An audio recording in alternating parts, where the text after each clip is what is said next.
আসসালামু আলাইকুম সুপ্রিয় দর্শক, পদে টিভি 24 এর পক্ষ তারপরে সবাইকে আন্তরিক প্রীতি এবং শুভেচ্ছা জানাচ্ছি। প্রিয় দর্শক, বৈষম্য বিরোধী প্রেস ক্লাব এপিসি তৃণমূল টক শোতে আমরা আজকে যাকে যুক্ত করছি তিনি হচ্ছেন বগুড়া জেলার অন্যতম একজন অন্যতম শহীদ জিয়ার অন্যতম একজন আদর্শ সৈনিক, বগুড়া জেলা ছাত্র দলের সাবেক সভাপতি, বগুড়া জেলা যুব দলের সংগ্রামী সভাপতি, শহীদ জিয়ার আদর্শের একজন নেতৃত্ব, দেশনায়ক তারেক রহমানের একজন ভ্যানগার্ড ব্যক্তিত্ব, যুব নেতৃত্ব জনাব জাহাঙ্গীর আলম আজকের অনুষ্ঠানের আলোচক। প্রিয় দর্শক, অনুষ্ঠান থেকে কোনো প্রশ্ন যদি আপনারা করতে চান তাহলে 16 নম্বর কল করলে আমরা আজকের দিনে একজন তুলে নেতৃত্ব রয়েছেন, শহীদ জিয়ার আদর্শের একজন যুব নেতৃত্ব রয়েছেন, বগুড়া জেলা যুব দলকে যিনি দৃঢ়তার সাথে আদর্শ এবং শক্তিশালী একটি সংগঠনে পরিণত করেছেন সেই বিদগ্ধ ব্যক্তিত্ব এবং আলোচককে আমরা যুক্ত করছি। দর্শক, আপনারা আমাদের সাথে যুক্ত হন, আমাদের সাথে যুক্ত হচ্ছেন জনাব জাহাঙ্গীর আলম। যে জনাব দর্শক শ্রোতাদেরকে জানাতেন যেভাবে আমাদের দেশের মানুষের একটি স্বপ্ন ছিল 7ই মার্চের ভাষণে মানুষের দিন লক্ষ লক্ষ মানুষ এক হয়েছিল যে শেখ মুজিবুর রহমান একটি স্বাধীনতার ঘোষণা দিবেন। চতুর শেখ মুজিব সব কিছুই বললেন, শেষ পর্যন্ত জয় বাংলার পরে জয় পাকিস্তানও বলে গেলেন, কিন্তু ঘোষণাটিতে তিনি দিলেন না। আরও 18 দিন পেরিয়ে গেল, 25শে মার্চ কালোরাত্রি আসলো, তিনি আত্মসমর্পণ করে চলে গেলেন পাকিস্তানের দায়িত্বে। এবারও তিনি ঘোষণা দিলেন না। এদিকে অপারেশন সার্চলাইটে পাকিস্তানিদের উপরে পাকিস্তানিরা আমাদের সামরিক বেসামরিক জনতার উপরে হামলা চালাচ্ছে। সারাটা দিন গেল, টান টান উত্তেজনাময় পরিবেশ। ওই রিভোল্ট বলে যে ব্যক্তির আগমন ঘটলো সেই ব্যক্তির জন্মস্থানে বগুড়া। আপনি এই বগুড়া জেলা যুব দলের নেতৃত্ব দিচ্ছেন, আপনি দর্শকদেরকে জানাতেন কি প্রেরণা বা উৎসাহ বা উদ্দীপনা থেকে আপনি শহীদ জিয়ার আদর্শের রাজপথে আসলেন?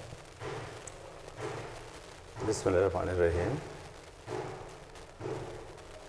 আমি প্রথমে ধন্যবাদ জানাই পদ্মা টিভি 24.com আপনার সম্পাদক জি আপনি এবং আপনার চ্যানেলের সকল দর্শকবৃন্দদেরকে। আর দেখেন, আমি শুরুতেই স্মরণ করছি আমাদের যে নেতা জন্মগ্রহণ না করলে এই বাংলাদেশ সৃষ্টি হতো না। যে নেতা জন্মগ্রহণ না করলে আমরা একটি বহুদলীয় গণতন্ত্র পেতাম না। বাংলাদেশের মহান স্বাধীনতার ঘোষক, শহীদ বাংলাদেশের প্রথম রাষ্ট্রপতি, বহুদলীয় গণতন্ত্রের প্রবর্তক শহীদ রাষ্ট্রপতি জিয়া রহমানকে শ্রদ্ধা স্মরণ করে আমি আমার বক্তব্য শুরু করছি। কারণ আজকে যে সময় আমরা কথা বলছি এই মাসটি হলো নভেম্বর মাস।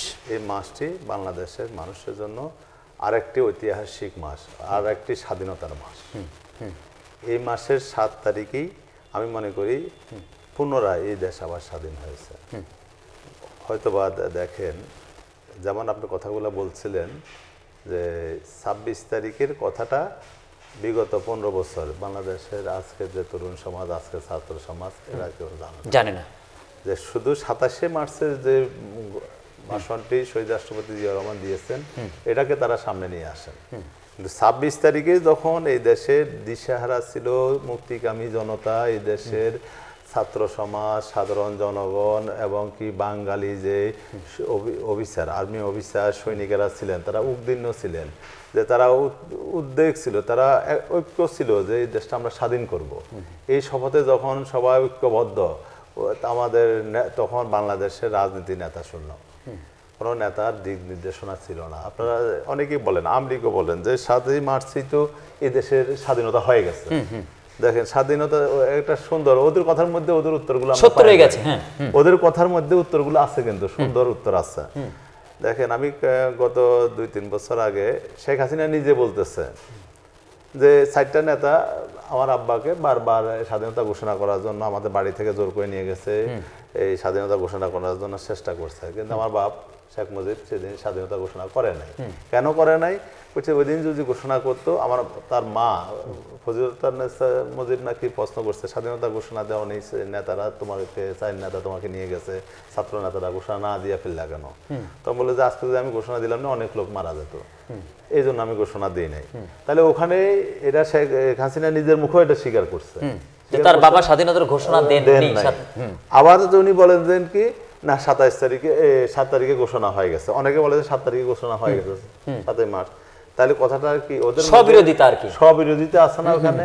ওরাই স্বীকার করতেছে যে কি ওই দিন দেয় নাই, মানুষ মারা যাবে এই অজুহাতে তারা উনি দেন নাই। কিন্তু আবার বলে যে না ওইটাই স্বাধীনতা ঐতিহাসিক ঘোষণা 7ই মার্চ। দেখেন, এখানে পরিষ্কার কথাটা কিন্তু ক্লিয়ার। এখন আবার বলে দেন কি না জিয়া রহমান তো নিজের থেকে স্বাধীনতা দেয় নাই, শেখ মুজিবের পক্ষ থেকে দিছে। তো শেখ মুজিবের পক্ষ থেকে কিভাবে দিল?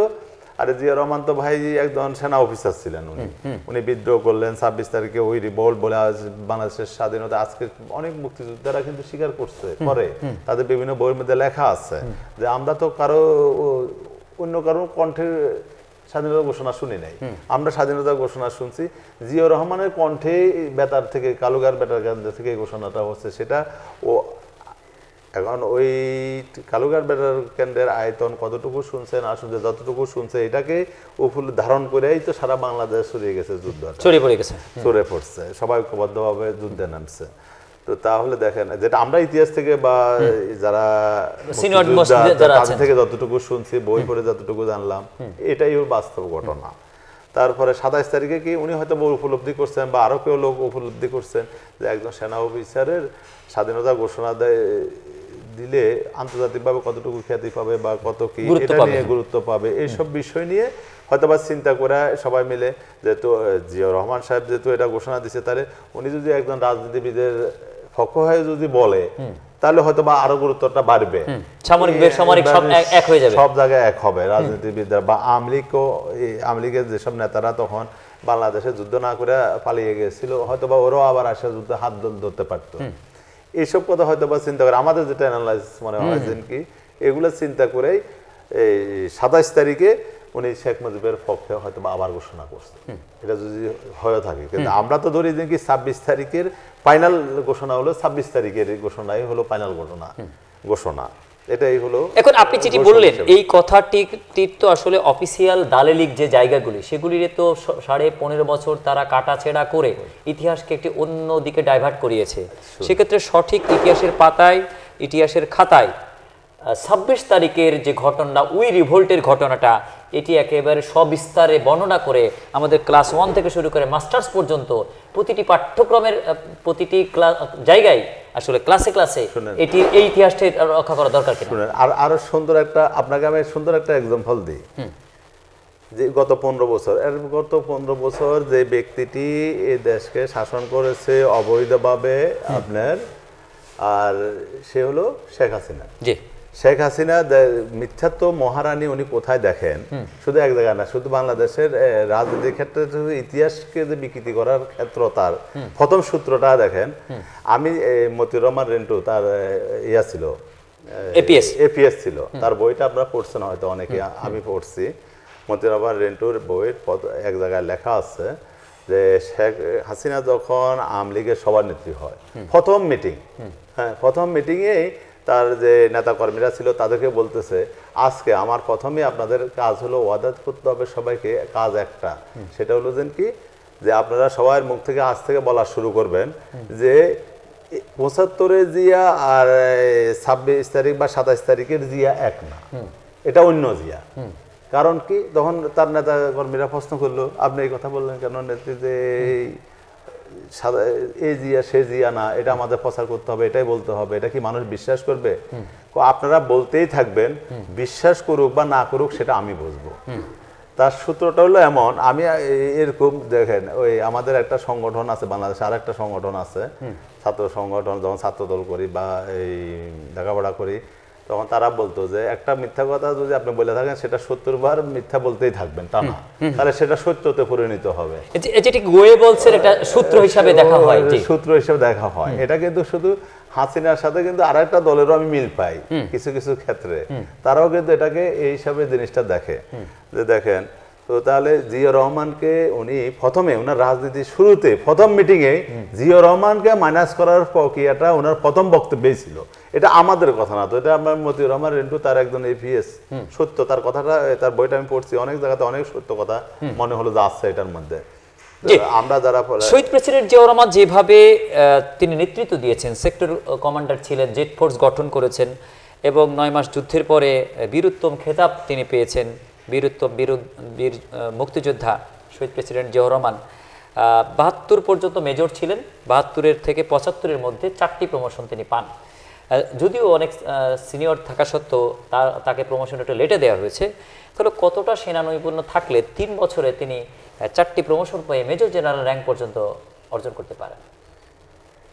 উনি তো নিঃসন্দেহে উনি তো একজন আপনার এখানে উনি যে পাওয়ার যোগ্যতাটাও উনি ওই দিনে রাখছেন। একজন মেজর, আপনার দেখেন মেজর হয়ে উনি একটা দেশের স্বাধীনতার ঘোষণা, এত বড় দায়িত্ব নিজের কাঁধে নিয়ে যে একটা বিদ্রোহ করে স্বাধীনতা ঘোষণা দিচ্ছেন, যেটা ফল করলে তিনি ফায়ারিং স্কোয়াডে যেতেন। যার পরিবারের তোয়াক্কা না করে, তার জীবনের তোয়াক্কা না করে উনি একটা সেনাবাহিনী যাই বিদ্রোহ করে একটা দেশের স্বাধীনতা ঘোষণা দিবে, তার কি এটা যে ফল করলে তার যে বাঁচবে না, তার অস্তিত্ব থাকবে না, অস্তিত্ব থাকবে না, তার পরিবারের অস্তিত্ব থাকবে না, কিছুই থাকবে না, এটা জেনে শুনেই তো করছে। উনি তো ওই দুর্দর্শ, ওই সাহসী ব্যক্তি ছিলেন, কত বড় যোগ্যতা ওনার ছিলেন বিদায়ী তো উনি মনে করেন যে কি আপনার 3.5 বছর শাসন আমলে সারা বাংলাদেশটাকে যে আপনার 71 থেকে 75 সারা বাংলাদেশে যে তলাবিহীন জুড়ি রাষ্ট্র হিসাবে পরিণত করেছিলেন শেখ মুজিব। শেখ মুজিবের সময় এই দেশের মানুষের ক্ষুধার্ত, মানুষের আহাজারি, আপনার দারিদ্রতা, ব্যাংক ডাকাতি, খুন খারাপি, এমনকি বাকি ছিল যে হওয়ার বাকি, যেটা ইতিহাস বলে, মানুষ ছিল তখন জরাজীর্ণ সংকীর্ণ, আর উনি ছিল একদিকে ব্যস্ত, বিলাসিতার ব্যস্ততা, তার তিনি ওই যে দেশের জিডিপি বাড়াবেন, গ্রোথ বাড়াচ্ছেন, এইসব কাল্পনিক জিনিস নিয়ে ব্যস্ত ছিলেন। মানুষের যে মৌলিক চাহিদাগুলো এখানে পূরণ করতে তো উনি ব্যর্থ ছিলেন। উনি ব্যর্থ ছিলেন একটা আমাদের যে ইয়াটা দেখেন। আমি প্রশ্নটি যে এইভাবে করি, অর্থাৎ 72 পর্যন্ত, 10 জানুয়ারি পর্যন্ত শেখ মুজিব নিঃসন্দেহে হিরো, তাকে 10 জানুয়ারি বরণ করা হয়। কিন্তু 72 থেকে 10 জানুয়ারি থেকে একেবারে 75 15 আগস্টের পূর্ব পর্যন্ত তিনি নিজেকে কতটা জিরো করলে তার জানাজা পড়ার জন্য কোনো মানুষ আগ্রহ প্রকাশ করে না। প্রতি 15 আগস্টে কিন্তু শেখ হাসিনা তার পিতার মৃত্যু দিবসে, পরিবারের মৃত্যু দিবসে তিনি কিন্তু কান্নাকাটি করে বলেছেন যে কেউ কে ছিল না আমার পিতার লাশটি ধরার।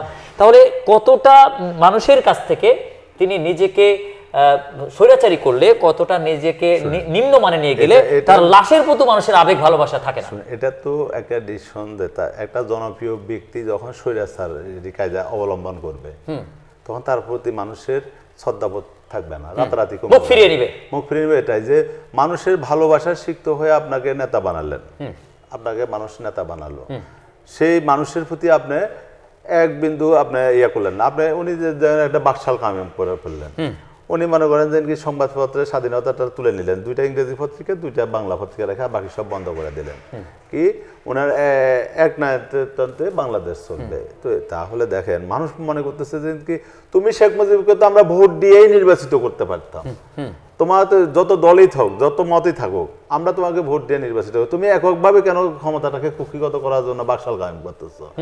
এখানে একটা তো মানুষের অবশ্যই তাকে থেকে স্বাধীনতা মানুষের, আর এটা ইতিহাস যেটা বলে যে দেখেন ইতিহাস থেকে বলেন একজন এই সবসময় গণতন্ত্রের প্রতি যার শ্রদ্ধাবোধ থাকবে, মানুষের প্রতি যার শ্রদ্ধাবোধ থাকবে, আমার মনে হয় যে কি তার জনপ্রিয়তা কখনো কমবে না, তার জনপ্রিয়তা বাড়বে। তাই যদি কোনো কাজে যদি ফেলও করে মানুষ তাকে সময় দিবে ওখান থেকে উত্তরণের জন্য। তাহলে 75 পর্যন্ত তার কন্যা কিন্তু স্বীকৃতি করে দিলেন যে তার পিতার লাশ ধরার কেউ ছিল না, মন্ত্রিত্বের শপথের জন্য সবাই ব্যস্ত ছিল। তাহলে এই 75-এ জিরো হওয়া ব্যক্তিকে তারা যেভাবে বারবার হিরো ইজম করে এই রাষ্ট্র শাসন করেছে, বারবার ক্ষমতা এসেছে, এই যে মানুষের কাছে মিথ্যাচার করিয়েছে যে 71-এর হিরো, কিন্তু বলেনি তারা 75-এর জিরো, বারবার 71-কে মার্কেটিং করে তারা এই জায়গাগুলো এসেছে। জাতি এবার পুরোটা বুঝে গেছে কিনা যে তাদের আসলে কতটা ভুয়ামি ছিল। শুনেন, আপনার আমি একটা কথা বললাম, হাসিনার রাজনীতি হলো মিথ্যা, আর আওয়ামী লীগের রাজনীতি টোটাল হলো মিথ্যার উপরে ভর করে রাজনীতি করে। ওরা তো সত্যের রাজনীতি করে না। তা মানুষ কেন শিখবে না, জানবে না, বুঝবে না যে একটা জিনিস মিথ্যা যখন 2-1 বছর চলবে, তার দীর্ঘদিন তো চলবে না, চলবে না। এই 15 বছরের শাসন আমলে উনার বাপের যে 15 আগস্টের যে ঘটনা ঘটছে, এই যে এই 5 আগস্টে 26-এর 5 আগস্টেই তো একই ঘটনা ঘটতো যদি সেনাবাহিনীর মাধ্যম দিয়ে যদি যে শেখ হাসিনা যদি নিরাপদে হেলিকপ্টার দিয়ে নিয়ে যদি না যেতে পারতো, তাহলে কি সেনাবাহিনীকে দায়ী করতে পারতো, দেশের মানুষকে দায়ী করতে পারতো? কারণ তিনি তার পাপটাকে কোথায় নিয়ে গেছিলেন? একেবারে নরমাল ছাত্র জনতার নরমাল আন্দোলনে তিনি যেভাবে ফায়ার ওপেনটা করলেন। দেখেন যে ব্যক্তি মাত্র কয়েকদিন আগে বলেছেন কি শেখ মুজিবের কন্যা পালায় না, শেখ হাসিনা পালায় না, তার মাত্র 4-5 দিনের মাথায় তাই পালা যেতে বাধ্য হচ্ছে। জনরোষ আবার কি যখনই যে ব্যক্তি একনায়কতন্ত্র শাসন করবে, স্বৈরাচারী কায়দায় শাসন করবে, মানুষের উপর স্টিমরোলার চালাবে, তখনই তার পতন অনিবার্য। এটা ইতিহাস বলবে, ইতিহাস বলে। জি, 7ই নভেম্বর সেই জনগণের জনসংহতি, গণসংহতি, বিপ্লব এবং সংহতির দিবসের দিনটি যে প্রেক্ষাপটটি হলো, এই প্রেক্ষাপট বাংলাদেশের চাকার, আপনি আপনার বক্তৃতার শুরুতেই বলেছেন যে এটি দ্বিতীয় স্বাধীনতা বা স্বাধীনতা আবার পুনর্জীবিত হয়েছিল 7ই নভেম্বর। অবশ্যই এই 7ই নভেম্বরের রিভিলেশনটা আমাদের জাতির জন্য কত বড় আসলে? এটা অত্যন্ত গুরুত্বপূর্ণ। আপনি দেখেন 7ই নভেম্বর যদি এই শহীদ রাষ্ট্রপতি জিয়াউর রহমান যদি সিপাহী বিপ্লবের মাধ্যমে যদি মুক্ত না হতো, তাহলে বাংলাদেশের আপনার স্বাধীনতা তো ওই সময়ই শেষ হয়ে যেত। বাংলাদেশ নামক দেশ, আমরা তো আজকে স্বাধীনভাবে কথা বলতে আর পারতাম না। তখন তো মনে একটা জিনিস আমরা যেটা বুঝতে পারছি আজকে, তখন যে সেনাবাহিনী যেসব সিনিয়র নেতৃবৃন্দ যে 2-1 ইন্ডিয়ার পক্ষ হয়ে জিয়াউর রহমানকে বন্দী করেছে, তার মনে করে কি খালেদ মোশাররফ, কেএম শফিউল্লাহ, মোশাররফ, উনাদের নেতৃত্বে এরা কিন্তু ইন্ডিয়ান পন্থী ছিল। ইন্ডিয়ান পন্থী বলতে কি আওয়ামী লীগের সাথে এদের একটা সখ্যতা ছিল, বা এরা এই আওয়ামীপন্থী অফিসার পন্থী, পাশাপাশি এদের সাথে ওদেরও হয়তো ক্ষমতার লোভ বা ওই গ্রুপ থেকে আমরা নিয়ে আসবো বা এই ধরনের কিছু ছিল। তো সেখান থেকে জিয়াউর রহমানকে সাধারণ সিপাহীরা, কিছু সেনা অফিসার এবং কিছু জনগণ মিলেই কিন্তু উনাকে বন্দিদশা থেকে মুক্তি করে আনে। সময়ের প্রয়োজনেই কিন্তু উনাকে বাংলাদেশের মানুষ, বাংলাদেশের সেনাবাহিনী, বাংলাদেশের প্রত্যেক ক্ষেত্রে তাকে ক্ষমতায় বসানো উনাকে। জি, 7ই নভেম্বর থেকে একেবারে 30 মের পূর্ব পর্যন্ত শহীদ প্রেসিডেন্ট জিয়াউর রহমান 5.5টি বছর বিভিন্ন পদে বা বিভিন্ন দায়িত্বে তিনি আমাদের দেশের মানুষের কল্যাণের জন্য কাজ করেছেন। এই যে 5.5টি বছর তিনি দেশের সেবা করেছেন, দেশের অর্থনীতির চাকা ঘুরিয়েছেন, আন্তর্জাতিক অঙ্গনে দেশকে একটি জায়গায় নিয়ে গেছেন, এই 5.5টি বছরের দায়িত্ব এবং নেতৃত্বের কিছু খণ্ডচিত্র দর্শক শ্রোতাদের জন্য। আসলে এটা তো উনার যে দেশপ্রেম, সততা, এটা তো সারা বিশ্বের পরিমণ্ডলে দেয়। জিয়াউর রহমান একজন সৎ ব্যক্তি, সততার সাথে নির্ভয়ে উনি এগিয়ে গেছেন। উনি এক দেশ থেকে আরেক দেশে দেশটাকে পুনর্গঠন করার জন্য আপনার কাজ করেছেন।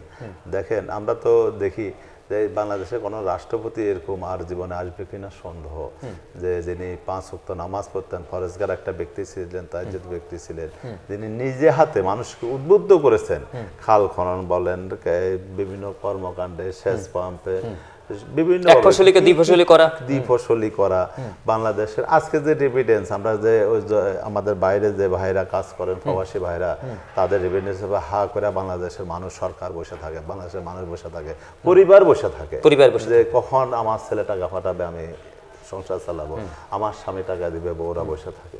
তো এই জায়গাটার ক্ষেত্রটা সৃষ্টি করছে কিন্তু জিয়াউর রহমানের হাত ধরে এটা সৃষ্টি হচ্ছে।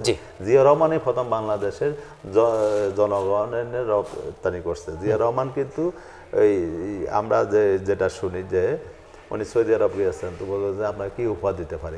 আমার উপহার নেওয়ার প্রয়োজন নেই, আমার অনেক হাত আছে, হাতগুলাকে আপনারা কাজে লাগান, আমার কিছু জনশক্তি আপনারা আপনাদের দেশে এনে কাজে লাগান। এই জিনিসটা তো উনার সৃষ্টি। আপনি যেটি বলছেন সৌদি আরবের কথা, শহীদ প্রেসিডেন্ট জিয়াউর রহমান যখন হজে গেলেন, মিনা, মুজদালিফা, আরাফাতের ময়দানে নিম গাছ তিনি যে রোপণ করলেন। আরেকটা বলি আপনাকে, এই যে যত আমরা বলতাম যে যতই চেষ্টা করো জিয়া রহমানের নামে দেশ থেকে মুছে ফেলা, এটা কি সম্ভব?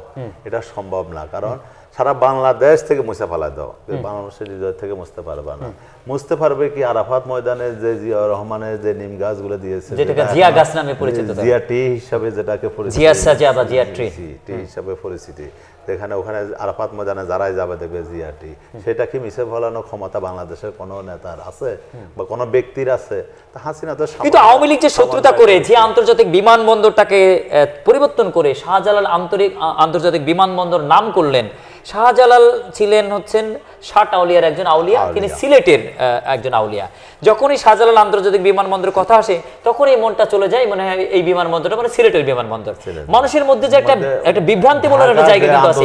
আজ পর্যন্ত আমি কিন্তু কনসেন্ট্রেশন করতে পারিনি যে শাহজালাল আন্তর্জাতিক বিমানবন্দর আসলে ঢাকারটা নাকি সিলেটেরটা, কারণ শাহজালাল মানেই হচ্ছে তো সিলেট। সবাই জানে যে শাহজালালের মাজার তো ওখানে। এই দেশের বুকে 1300 কোটি টাকা খরচ করে জিয়াউর রহমানের এই নাম মুসার যে ষড়যন্ত্র আওয়ামী লীগ করলো, সৌদি আরবে জিয়া গাছকে নিম গাছ প্রমাণ করার জন্য কোন ক্যাম্পেইন তারা কেন করতে পারলো না? কোন রকম বাজেট কেন তারা করতে পারলো না? এই জায়গায় তারা ব্যর্থ কেন? ব্যর্থ তো হবেই, কোনোদিন মিথ্যা কখনো সত্য পরিণত হয় না, ব্যর্থই হবে। এই জন্যই যে ইতিহাস কখনো মিথ্যা হতে পারে না, ইতিহাসকে সবাইকে স্বীকার করতে হবে আর সত্যটাকে স্বীকার করতে হবে, জাতিকে ঐক্যবদ্ধ হতে হবে যে সঠিক আগামী দিনে যে যে আপনারা পাঠ্যপুস্তক বলেন যেখানে প্রত্যেকটি ক্ষেত্রে যে মিথ্যা ইতিহাস রচনা করে গেছেন, এটাকে আমাদের বিশেষ করে 26 মাসের ইতিহাসটির আসলে জাতিগতভাবে এখানে বুঝতে হবে, বুঝা সত্যটা স্বীকার করতেই হবে। আগামী প্রজন্মকে যদি সত্যটা বাংলাদেশের এই রাজনীতিবিদেরা দিয়ে যেতে না পারে, তাহলে যারা রাজনীতি করতেছে আবার মিথ্যা ইতিহাসের দল রাজনীতির শক্তি আবার কোনো পুনরুত্থান ঘটবে। কারণ যখনই সঠিক পথে জাতিকে পরিচালিত না করা যাবে, তখন তো বিপদ মানুষ পথ চলতে থাকবে। সবাইকে সত্যটাকে স্থাপন করে যেতে হবে আগামী প্রজন্মের জন্য। শহীদ প্রেসিডেন্ট জিয়াউর রহমানকে চট্টগ্রাম সার্কিট হাউসে হত্যা করা হয়। হত্যা করার পরে তার লাশটি যখন মানিকপাই এভিনিউ, চন্দ্রিমা উদ্যান সহ ঢাকা শহরে আসে, তখন যে সেদিন যে জনগণের যে জনসমাবেশ, জনক্রন্দন, জন আবেগ, যে হতবিহ্বল হয়ে পুরো জাতি যেভাবে কোটি কোটি মানুষ সে সময় গায়েবানা সহ জানাজা পড়েছিল, একজন মানুষ সেনাবাহিনী থেকে আসার পরে কতটা জননন্দিত, জনগণের কাছে কতটা আস্থা এবং ভালোবাসা পেলে এইভাবে তার বিদায় বেলায় এইরকম উচ্ছ্বাস, মানে এরকম একটা সমাবেশ হয়, সেই জানাজা কি আর বেশি হবে? কিন্তু আপনারা আরেকটা দেখতে পারেন, তার পরিবারের প্রতি মানুষের যে একদম একটা ভালোবাসা, নিশ্চিদ্র ভালোবাসা বলা যায়। আপনার তার ছেলে আরাফাত রহমান কোকো একদম ক্রীড়াপ্রেমী ব্যক্তি ছিলেন, কোনো রাজনীতিবিদ ছিলেন না, বা রাজনীতির সাথে ওনার সক্ষতা ছিল না, উনি একদম ক্রীড়াপ্রেমী ছিলেন আর মানুষকে ভালোবাসতেন উদার কণ্ঠে।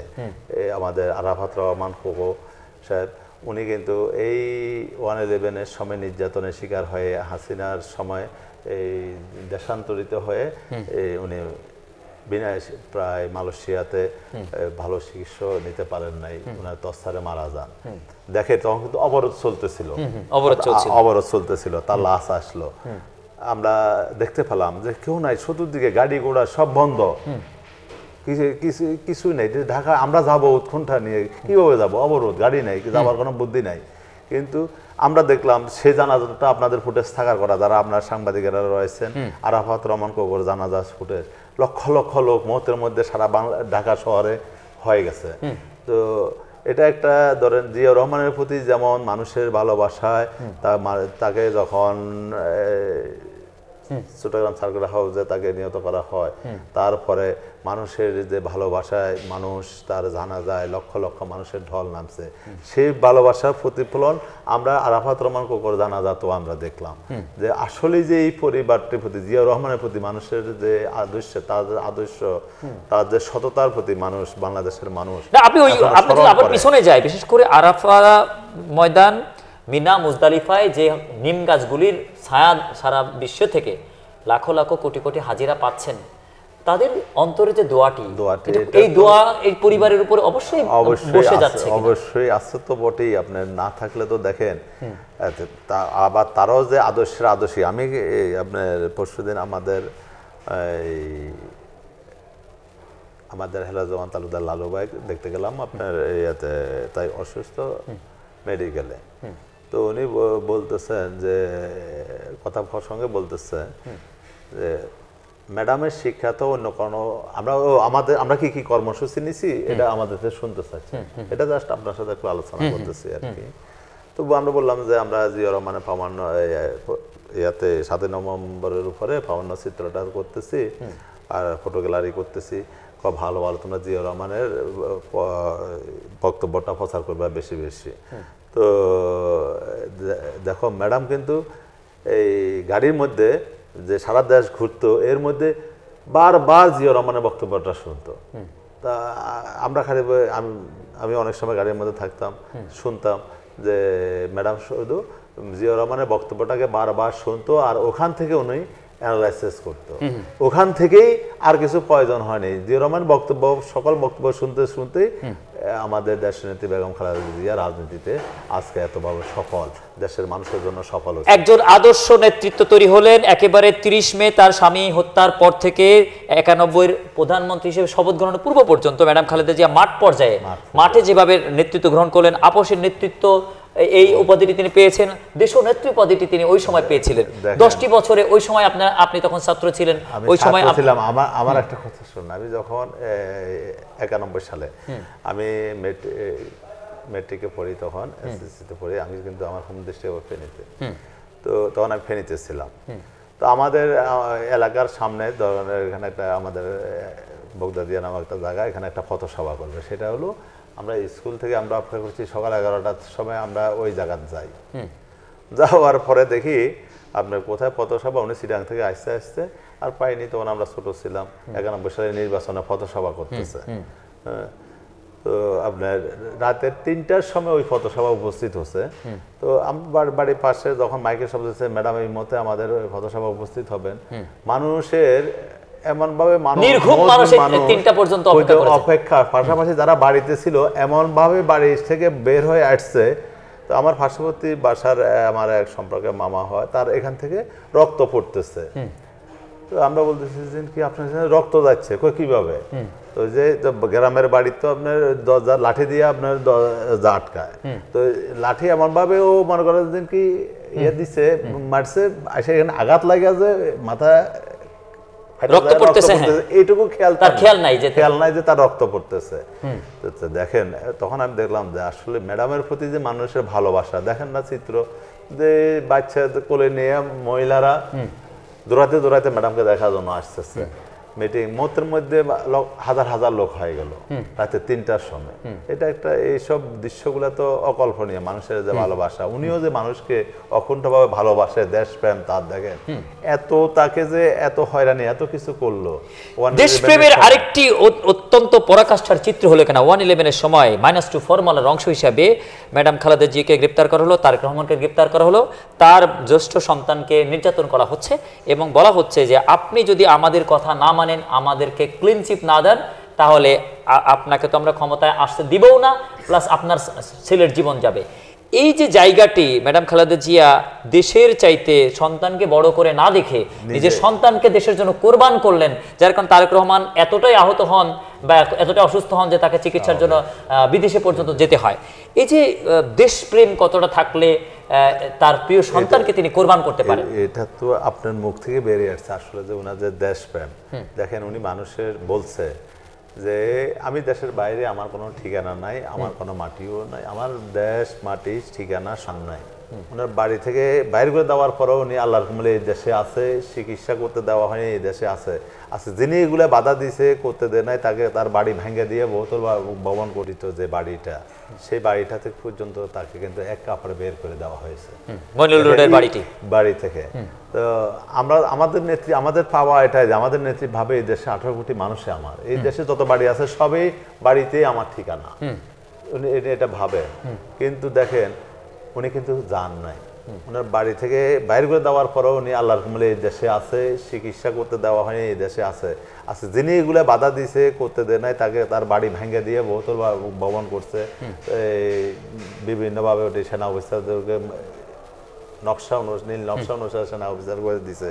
কিন্তু উনি কিন্তু বাংলাদেশের মাটিতে থাকতে বঙ্গভবন লিখে নিছে, আর সেই বঙ্গভবন থেকে বাংলাদেশের মানুষ তাকে তাড়িয়ে দিয়েছে, দেশের বাইরে চলে যেতে বাধ্য হয়েছে। খালি মাঝখানে কিছু সময়ের ব্যাপার, কিছু সময় পার হচ্ছে। আর এই সময়টা আমাদের নেত্রী কিন্তু বলছে যে এই আওয়ামী লীগ আর পৌঁছুক, গন্ধ উঠুক, একসময় এই আওয়ামী লীগের গন্ধ উঠবে, পৌঁছে যাবে। আজকে আওয়ামী লীগের পজিশন ওই পর্যায়ে পৌঁছে গেছে, কিন্তু আমাদের নেত্রী কিন্তু বাংলাদেশের মানুষের হৃদয়ের মাঝে রয়েছে, বাংলাদেশে রয়েছে। ইনশাল্লাহ বাংলাদেশের মানুষ তাকে 2009 সালের পর থেকে 24 পর্যন্ত 3টি জাতীয় সংসদ নির্বাচন থেকে দেশের মানুষকে দূরে রাখা হয়েছে। ভোটের বাংলাদেশ ছিল না, ভোটের অধিকারের জন্য বিএনপি লড়াই করলেও বিএনপিকে নানাভাবে নির্যাতন নিপীড়ন করা হয়। তো জনাব তারেক রহমান বিদেশ থেকে এই দলকে নেতৃত্ব দিয়েছেন এবং আন্দোলনকে একটা জায়গায় নিয়ে গেছেন। কোন আন্দোলন আপনারা 70% সফল হয়েছেন, কোন আন্দোলন 80% হয়েছে, 90% হয়েছেন, শতভাগ আসেনি। শতভাগের জন্য 24 জুলাই পর্যন্ত অপেক্ষা করতে হয়েছে।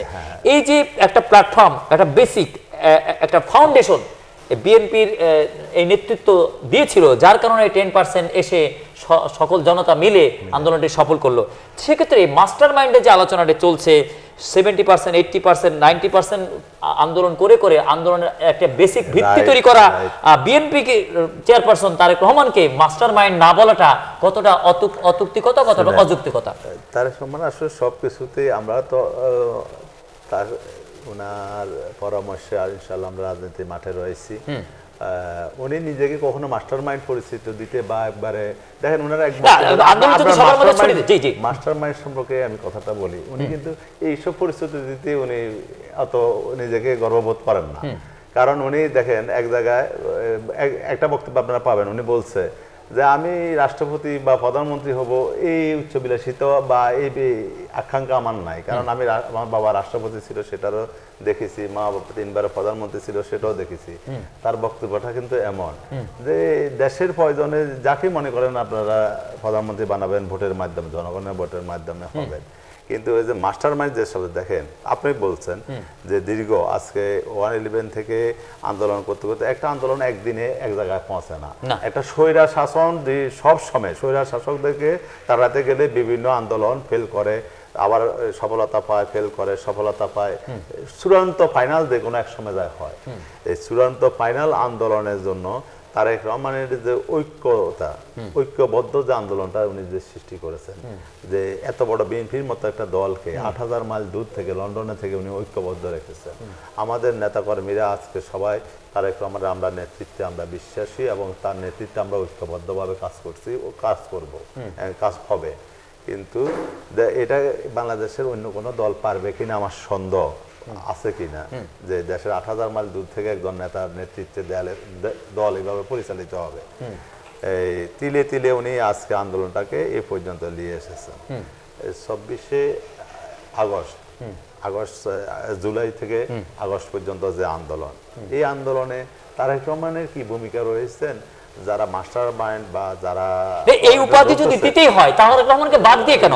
যদি সবার মতো আন্দোলনটা ছড়িয়ে দিত না, সবাই মিলে আমরা সবাই মিলে তো বটে। দেখেন এই ছাত্র কোটা আন্দোলনের প্রথমেও কিন্তু তারেক রহমানের অডিও ক্যাসেট রেকর্ড বের হয়েছে, তখনও কিন্তু তারেক রহমান বলছে কোটা আন্দোলনটা একটা যৌক্তিক আন্দোলন, এখানে আমাদের দলের সাপোর্ট প্রয়োজন বলছে না, আমাদের মাইন্ডে আওয়ামী লীগ সেটা ভাইরাল করছে। তারপরে এইবারেরও কোটা আন্দোলন যখন শুরু হওয়ার থেকে বা আগে থেকে সবকিছু মিলে সবকিছু হয়তো বা আমরা নিজেরাও বলি না যে তারেক রহমানের কি অবদান রয়েছে। যারা কোটা আন্দোলনে ছিলেন বা যারা সমন্বয় ছিলেন তাদেরকে যারা নির্দেশনা দিয়েছেন তারাই ভালো জানেন এটা, যে অরিজিনালি এই আন্দোলনের পিছনে কে ছিলেন এবং কে শক্তি জুগিয়েছেন। আমরা ধরেন এই এখানে আমার সাধারণ সম্পাদক আমাদের আমার আবু হাসান, ও তো আপনার ছাত্র দলের তখন সভাপতি ছিল, দীর্ঘদিন কাজ করছে। আমরা কিন্তু এই আমাদের ছাত্র ভাইদের পাশে আসে যখন দাঁড়াই, আমরা কিন্তু অনেক মামলা নিয়ে আমরা ঘরে থাকতে পারি নাই, আমরা কিন্তু গ্রামে যাই থাকতাম রাতে বেলা, সকালবেলা পায়ে হেঁটে, বিশেষ করে 4 তারিখে আমি 16 কিলোমিটার পায়ে হেঁটে 9টার মধ্যে এসে শহরের মধ্যে ঢুকছি। তো তখন আমাদেরকে যখন আমাদের বগুড়ার ছাত্র ভাইরা যখন পাশে পাশে তারা কিন্তু উৎফুল্ল হচ্ছে বা তাদেরকে আমাদের দায়িত্ব থেকে আমরা যতটুকু সার্বিক সহযোগিতা করা আমরা করছি। দেখেন এটাই যদি না হবে, বগুড়াতে আমাদের 14 জন বা মানে পরে মনে আরো 2-1 জন বাড়ছে যারা আহত অবস্থা মারা গেছে, যারা মারা গেছেন। এদের মধ্যে আমার যুব দলে 2 থানা 2টা আমাদের সরাসরি আমার এই একটা কর্মী সরাসরি আমাদের কমিটির নেতা। তো আর আরো যারা 12 জন যারা মারা গেছে তার মধ্যে 1 জন ব্যতীত সবগুলো আমার বিএনপি পরিবারের সদস্য। এটা তো আর কারো ডাকে যায়নি, এটা তো তারেক রহমানের ডাকে গেছে, এটা তো আমাদের ডাকে গেছে, আমাদেরকে নির্দেশ দিচ্ছে তারেক রহমান এদের পাশে থাকো, তোমরা মাঠে থাকতে হবে সক্রিয়ভাবে বা যেভাবে থাকুক এই আন্দোলনকে সফল করতে হবে।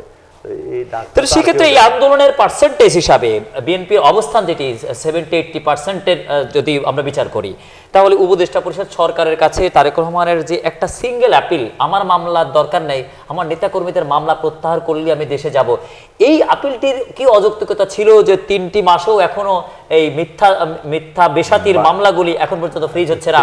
403 ধারার একটি প্রজ্ঞাপনের মাধ্যমে যে মামলাগুলি আসলে প্রত্যাহার হতে পারে, সেই জায়গার জন্য আর কতকাল বিএনপির নেতাকর্মীকে অপেক্ষা করতে হবে? দেশ তো স্বাধীন, তারা যুদ্ধ করলো, এখনো যদি আদালতের দৌড়গোড়ায় তাদের যেতে হয়, এখনো যদি কাস্টডিতে থাকতে হয়, কতটা দুঃখজনক। এটা এই আপনি যে ঘটনা বলছেন এটা তো আমাদের জন্য অত্যন্ত আমাদের জন্য দুঃখজনক যে আমরা আজকে 18 বছর হলো কোর্টের বারান্দায় আমরা আজও হাজিরা দিতে হচ্ছে আমাদেরকে।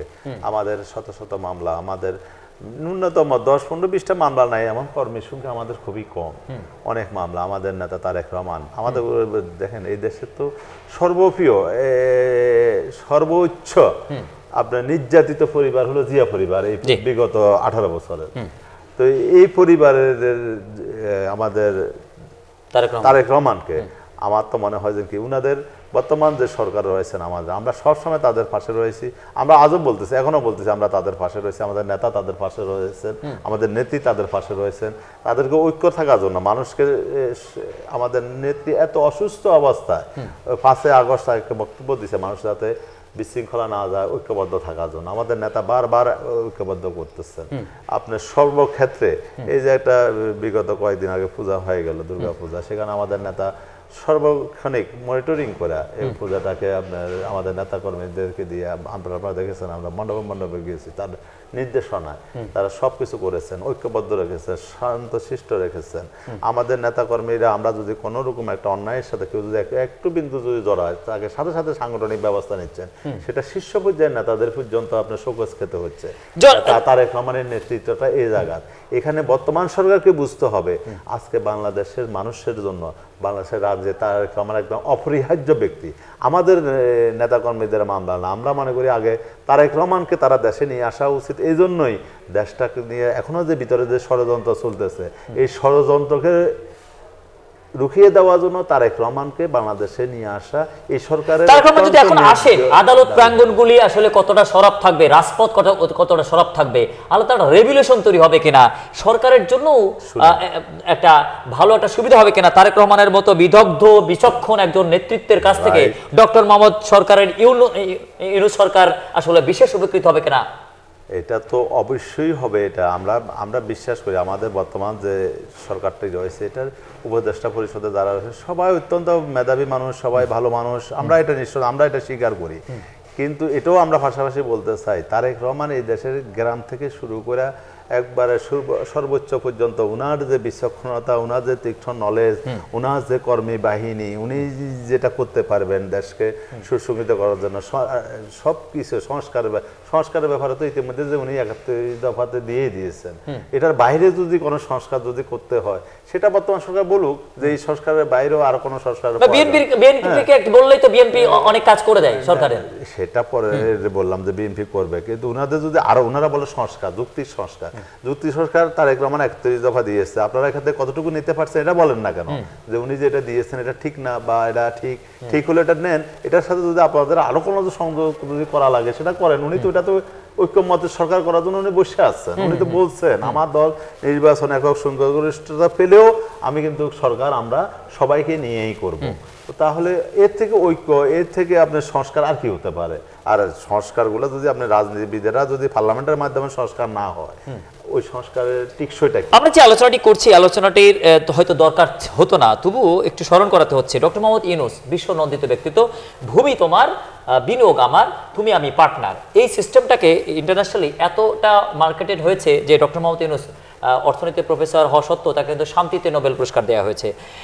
তিনি এই দেশের মাটিতে তিনি বিচরণ করতে পারতেন না, তার উপরে নানা ধরনের মামলা হামলা এবং মিথ্যাচারের চিত্র আমরা দেখেছি। 8 তলা ভবনে তার এজলাস ছিল, তিনি লিফটের সুবিধা পর্যন্ত পেতেন না, পায়ে হেঁটে উঠতে হতো। এবং এই বিদগ্ধ ব্যক্তির জন্য বিএনপি সংসদ থেকে শুরু করে মাঠ পর্যন্ত প্রতিটা জায়গায় কথা বলেছে, সবসময় বিএনপি তাকে ডিফেন্স দিয়েছে। সেক্ষেত্রে ডক্টর মোহাম্মদ ইউনূসকে কেন বিএনপির পক্ষ থেকে স্মরণ করাতে হবে? উনি কি ইতিহাস জানেন না যে বিএনপি তার পাশে কেমন ছিল, বিএনপি তার পাশে এখনো কেমন আছে? এবং এই উপদেষ্টা পরিষদ সরকারকে প্রথম স্বাগত জানিয়েছেন জনাব তারেক রহমান। সেক্ষেত্রে বিএনপির নেতাকর্মীদের এই মিথ্যা মামলার ব্যাপারটি অতীব দ্রুত।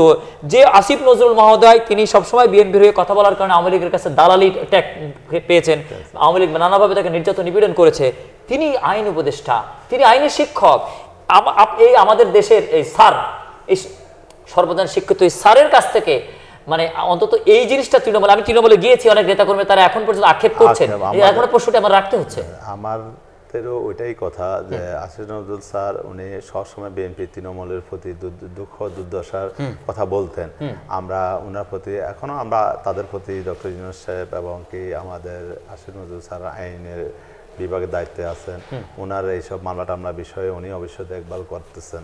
তো তাহলে সেই হিসাবে আমরা আজও আশাবাদী যে অতি সত্বর ওনারা এটার একটা সমাধান করবেন এবং কি আমাদের নেতা তারেক রহমানের মামলাগুলোকে কিভাবে ওনারা অতি দ্রুত, এটা দেশের স্বার্থে ওনাকে প্রয়োজন। আমরা দলের স্বার্থে থেকেও বাংলাদেশের জন্য তারেক রহমানকে একদম অপরিহার্য। এই মুহূর্তে দেখেন একটা দেশের নেতা বলতে এই দেশে এখন শূন্য, একমাত্র তারেক রহমান ব্যতীত কথা বলতেছে একটা নেতা দেখান।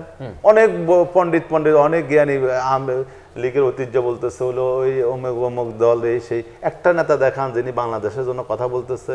আর একটা দল এখন ক্ষমতার জন্য ব্যস্ত হয়ে গেছে। আরে ভাই তুমি আগে তো আমার দেশ বাঁচতে হবে, আমাদের তারেক রহমান আমাদের নেত্রীর কথা, আগে দেশ বাঁচাও, দেশের জনগণ বাঁচবে, তারপরে তো আপনি রাজনীতি করবেন। আপনি এখন এই দেশের মানুষকে ঐক্যবদ্ধ না করে, দেশের মানুষ আজকে আমাদের প্রতিনিয়ত অফিসের মধ্যে আমাদের ভাই প্রতিদিন এই আন্দোলনে যে হতাহত চিত্রটা এখন আমাদের চোখের সামনে বাঁচতেছে।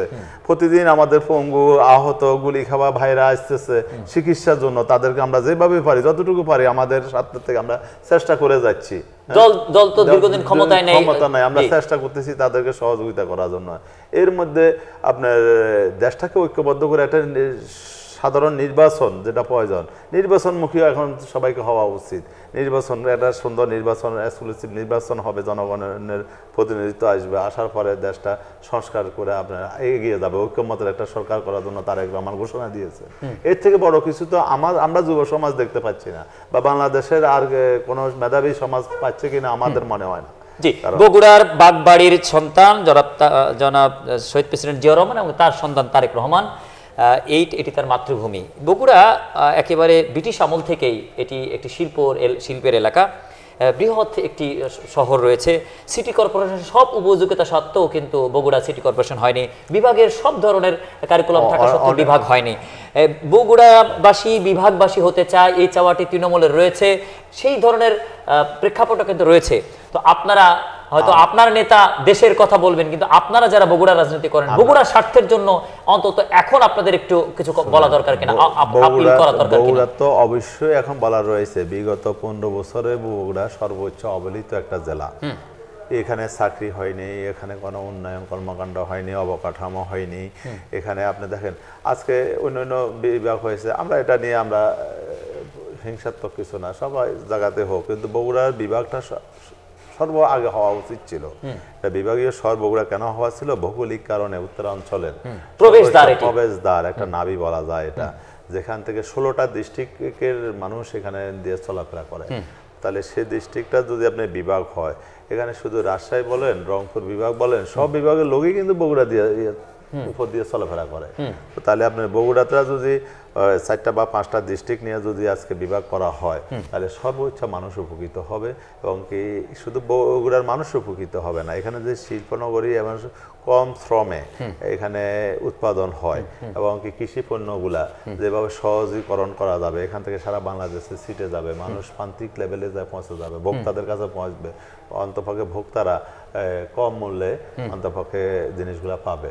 তো সেটার জন্য যে অবকাঠামোগুলা প্রয়োজন, সেটা একটা বিভাগীয় শহর হলেই সম্ভব।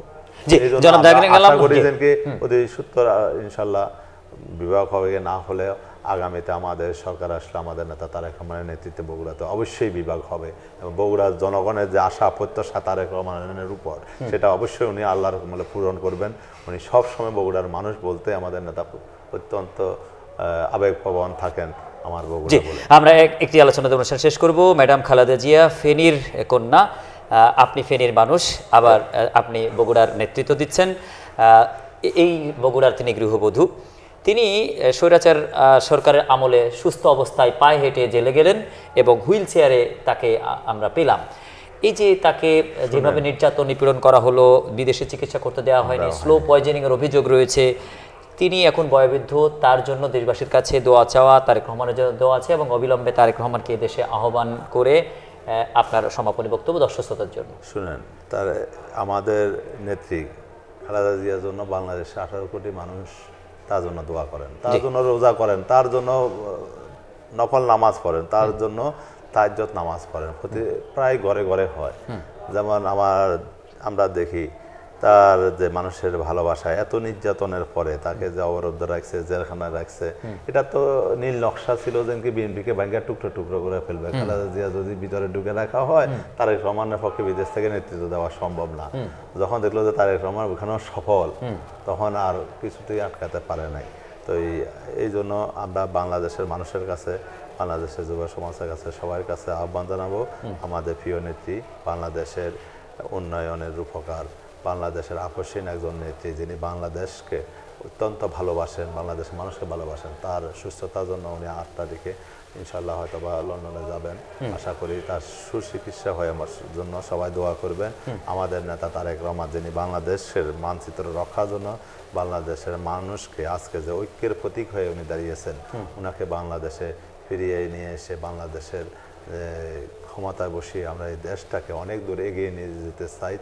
তার হাতকে আমরা তৃণমূলে আমরা তার হাতকে শক্তিশালী করতে চাই, সততার সাথে, নিষ্ঠার সাথে আমরা তার সাথে কাজ করতে চাই। জি, আপনাকে ধন্যবাদ জানাচ্ছি আমাদের সাথে যুক্ত থাকার জন্য। প্রিয় দর্শক, এত কিছু তৃণমূল চিত্র শহীদ জিয়ার আদর্শ নিয়ে তিনি যুব নেতৃত্ব দিয়ে বগুড়া জেলা যুবদলকে সুসংঘবদ্ধ করে যাচ্ছেন, তার কাছ থেকে যে আলোচনাগুলি করলাম, সেই আলোচনার সারবস্তু হচ্ছে এই যে বগুড়াবাসী সবসময় দেশের মানুষকে সার্ভিস দিয়েছে। বিশেষ করে বগুড়াবাসীর নেতৃত্বই এদেশের মানুষের জুলাই গণঅভ্যুত্থানের যে প্রত্যাশা ছিল, সেই প্রত্যাশার বেসিক সাপোর্টটি দিয়ে, যে ট্রুপস দিয়ে আন্দোলনকে একেবারে চূড়ান্ত পর্যায়ে বিজয়ের জন্য কাজ করেছেন যে তারেক রহমান, সেই তারেক রহমানের দিকে দেশের মানুষ তাকিয়ে আছেন।